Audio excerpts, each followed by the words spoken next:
السلام بسم الله الرحمن الرحيم الحمد لله رب العالمين والصلاة والسلام على رسوله الكريم أما بعد قال الإمام أبو داود رحمه الله باب في قتال اللصوص باب ہے چوروں سے قتال کرنے کے بارے میں. جو چور چوری کرتے ہیں ان سے قتال کرنے کے بارے میں، ان سے دفاع کرنے کے سلسلے میں، اپنے مال کی حفاظت کرنے کے سلسلے میں یہ باب ہے جو امام ابو داؤد رحمۃ اللہ علیہ نے کتاب السنہ کے آخر میں ذکر کیا ہے. چونکہ جب چور آتے ہیں مال چوری کرتے ہیں، مال کو دفاع، اپنے مال کی حفاظت میں انسان بسا اوقات جو ہے اپنی جان بھی گنوا بیٹھتا ہے. تو ایسی صورت میں اگر وہ اپنی جان کی حفاظت میں اگر جان گنوا بیٹھتا ہے تو اس کا حکم کیا ہوگا؟ کہ کیا وہ آدمی یا وہ چور کو قتل کر ڈالے دفاع کرتے ہوئے، یا خود قتل ہو جائے، تو پھر اس کا حکم کیا ہوگا؟ قال الإمام أبو داود رحمه الله حدثنا مسدد قال حدثنا يحيى عن سفيان قال حدثني عبد الله بن حسن قال حدثني عمي إبراهيم بن محمد بن طلحة عن عبد الله بن عمرو عن النبي صلى الله عليه وسلم قال من أريد ماله بغير حق فقاتل فقتل فهو شہید. روایت حضرت عبداللہ ابن عمر رضی اللہ عنہ سے کہ نبی پاک صلی اللہ علیہ وسلم نے ارشاد فرمایا، من ارید مالہ بغیر حق، جس کے مال لینے کا ارادہ کیا گیا. من ارید، اچھا کتاب نہیں دکھ رہی کیا؟ نہیں دکھ رہی ہے. ایک منٹ.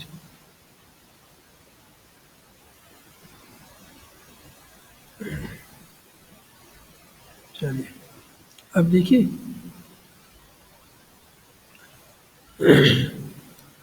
عن النبی صلی اللہ علیہ وسلم قال من ارید ماله بغیر حق فقاتل فقتل فهو شہید.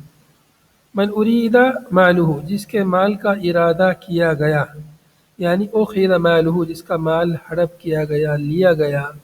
بغیر حق، نا حق، بغیر کسی حق کے. کسی کو کوئی حق نہیں پہنچتا کہ کوئی کسی کا مال لے، لیکن بغیر حق کے کسی نے کسی کا مال لیا، ایسی صورت میں فقاتل، اس کا مال لیا گیا تو اس نے اس سے جھگڑا کیا، لڑائی کی، اس سے دفاع کیا. تو فقاتل فی الدفع عنہ، اپنے مال کی حفاظت میں اس نے قتال کیا، فقتل، اور وہ خود قتل ہو گیا. فہو شہید، تو وہ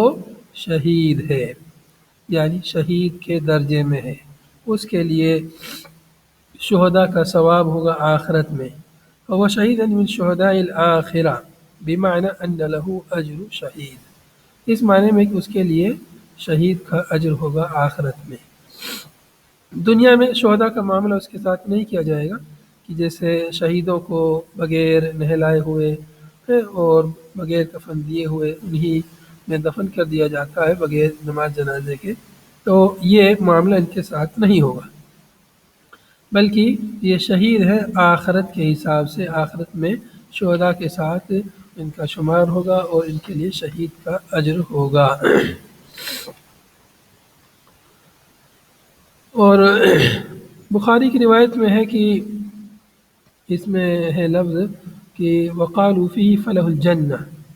وزاد فیہ مظلوما، اس میں مظلوم کا لفظ ہے فقتل مظلوما فہو شہید او فلہ الجنہ، اس طرح کی بخاری کی روایت میں الفاظ ہیں. اگلی روایت قال الامام ابو داود رحمہ اللہ حدثنا ہارون بن عبد اللہ قال حدثنا ابو داود الطیالسی وسلیمان بن داود یعنی ابا ایوب الہاشمی عن ابراہیم بن سعد عن ابیہ عن ابی عبیدہ بن محمد بن عمار بن یاسر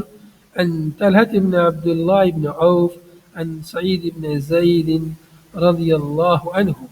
عن النبي صلى الله عليه وسلم قال من قتل دون ماله فهو شهید. جو شخص اپنے مال کی حفاظت میں قتل کر دیا جائے، من قتل دون ماله، دون ماله اے من قاتل الصائل علی ماله، چاہے وہ مال جو ہے حیوان ہو، جانور ہو، سونا چاندی ہو، روپیہ پیسہ ہو، کوئی بھی مال ہو، فقتل دون ماله فی المدافعة، فی المدافع دون ماله فی المدافعة فهو شہید،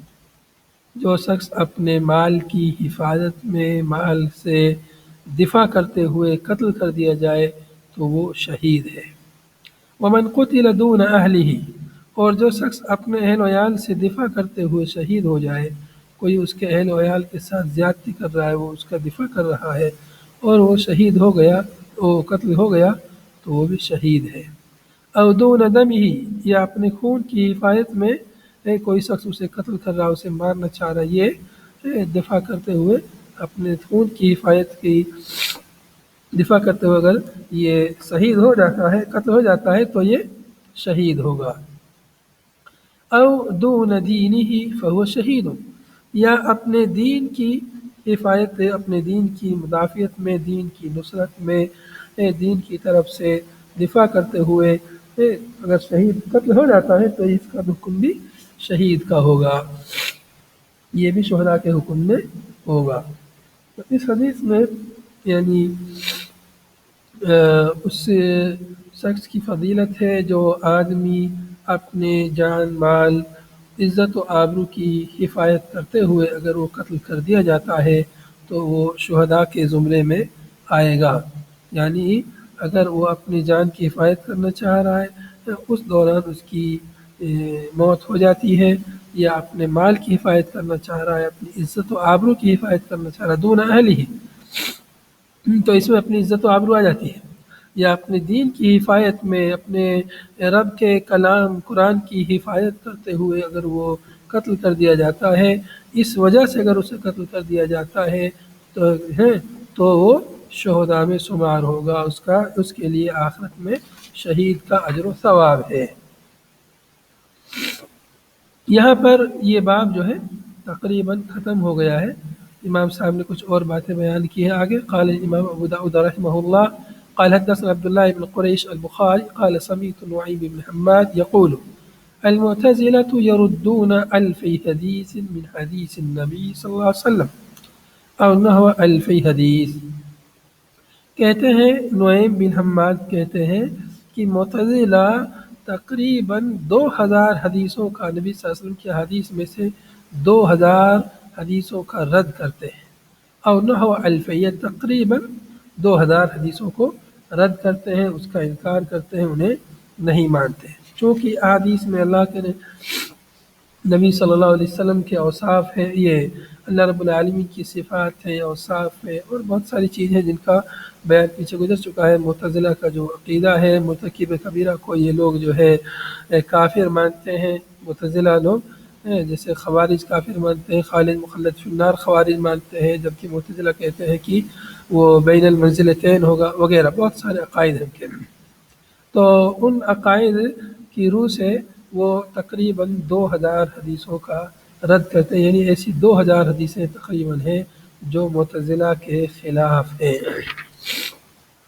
آگے ہے امام صاحب کہتے ہیں سمیعت احمد بن حنبل يقول قال عفان كان يحيى لا يحدث عن حمام قال احمد قال عفان لما قدم معاذ بن هشام وافق حماما في احاديث۔ عفان کہتے ہیں کہ یحییٰ وہ حمام سے حدیث نہیں بیان کرتے ہیں، اور امام احمد کہتے ہیں قال عفان نے فرمایا فلما قدم معاذ بن هشام وافق حماما فی احادیث، جب معاذ بن ہشام آئے تو وہ حمام کی موافقت کرتا ہے حدیث میں۔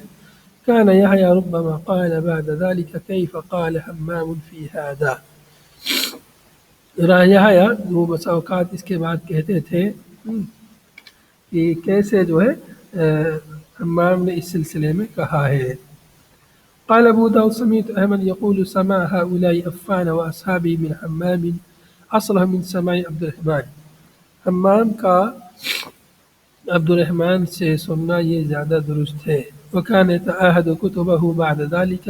اس لیے کہ یہ ان کی کتابوں کا ان کے بعد میں ان کا مطالعہ کرتے تھے، ان کی دیکھ ریکھ کرتے تھے، ان کو مطلب ان کی وفات کے بعد میں ان کا مراجعہ کرتے تھے۔ تو اس طرح کچھ اور حدیثیں ہیں جو یہاں ذکر نہیں ہے، میرے یہاں نسخے میں ایک دو حدیث اور مذکور ہے، یہ صرف یہاں پر امام صاحب نے کچھ باتیں ذکر کی ہیں جو یعنی راویوں کے ترجمے سے متعلق ہے۔ ایک دو حدیث ہیں جو شفاعت سے متعلق ہے، ہو سکتا ہے آپ کے نسخوں میں ہو، اشفعوا تؤجروا اشفعوا تؤجروا، یہ روایت ہے جو اس نسخے میں نہیں ہے، یہاں پر میرے پاس نسخہ ہے، اس میں ہے حضرت معاویہ سے روایت ہے کہ رسول اللہ صلی اللہ علیہ وسلم فرمائے اشفعوا تؤجروا، سفارش کرو تمہیں اجر دیا جائے گا، سفارش کرو تمہیں اجر دیا جائے گا۔ اس لیے کہ میں کوئی معاملہ جب کرنا چاہتا ہوں، کوئی فیصلہ، تو میں اسے مؤخر کر دیتا ہوں تاکہ تم لوگ سفارش کرو تو تمہیں اجر دیا جائے۔ اس لیے کہ رسول اللہ صلی اللہ علیہ وسلم فرمایا اشفعوا تؤجروا، رسول اللہ صلی اللہ علیہ وسلم فرمایا کہ تم سفارش کرو تمہیں اجر دیا جائے گا۔